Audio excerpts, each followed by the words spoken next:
दोस्तों, क्या आप जानते हैं कि दुनिया में एक ऐसी जगह भी है जिसे क्रिश्चियनिटी में सबसे मुकद्दस यानी कि पवित्र माना जाता है। एक ऐसा चर्च जिसके अंदर कदम रखते ही इतिहास और रहस्य एक साथ जिंदा हो उठते हैं। जी हाँ दोस्तों, हम बात कर रहे हैं यरूशलेम शहर में मौजूद चर्च ऑफ होली सेपल्कर। दोस्तों, ईसाइयों के अकीदे के मुताबिक ईसा अलैहिस्सलाम यानी कि जीसस क्राइस्ट को इसी जगह पर क्रूसिफाइड किया गया था, सूली पर चढ़ाया गया था और 3 दिन के बाद वो जिंदा हो उठे थे इसी जगह से। तो आज इस मुकद्दस चर्च को हम लोग ज़ियारत करने वाले हैं जिसका नाम है होली सेपल्कर चर्च। जैसे ही इस मेन गेट से दाखिल होकर हम चर्च पहुंचते हैं तो सबसे पहले हमारी नज़र पड़ती है इस ज़मीन पर पड़े लाल रंग के पत्थर पर। दोस्तों, इस पत्थर को द स्टोन ऑफ अनॉइंटमेंट कहते हैं।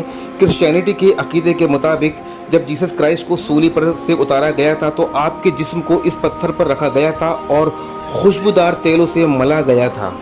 आज भी दुनिया भर से आने वाले ईसाई तीर्थयात्री इस पत्थर पर अपना सिर रख कर रोते हैं और प्रार्थना करते हैं। यहाँ से उठने वाली लोबान और तेल की खुशबू पूरे माहौल को रूहानी बना देती है। दोस्तों, इस मुकद्दस चर्च के अंदर वो पहाड़ी भी मौजूद है जिसे गोलगाथा या कैलवरी कहा जाता है, जहाँ जीसस क्राइस्ट को सूली पर लटकाया गया था।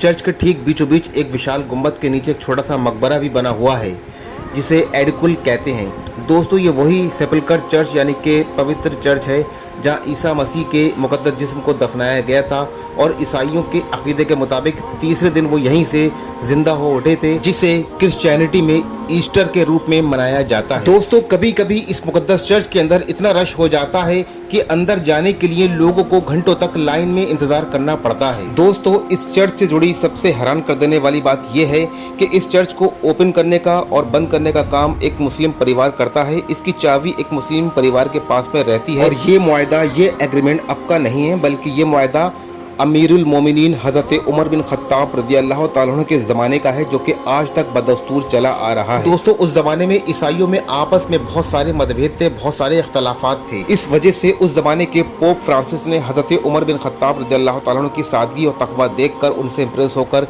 इस चर्च की चाबी उनको सौंप दी थी। दोस्तों, जब हज़रत उमर बिन खत्ताब रज़ियल्लाहु ताला अन्हु ने बैतुल मुक़द्दस यानी कि यरूशलेम को फतेह किया था तो मुसलमानों और ईसाइयों के दरमियान बहुत सारे मुआहदे हुए थे। उन मुआहदों में से एक मुआहदा यह भी था कि इस चर्च को ओपन करने और खोलने की जिम्मेदारी मुसलमानों की रहेगी और इस चर्च को किसी तरीके का कोई नुकसान नहीं पहुंचाया जाएगा।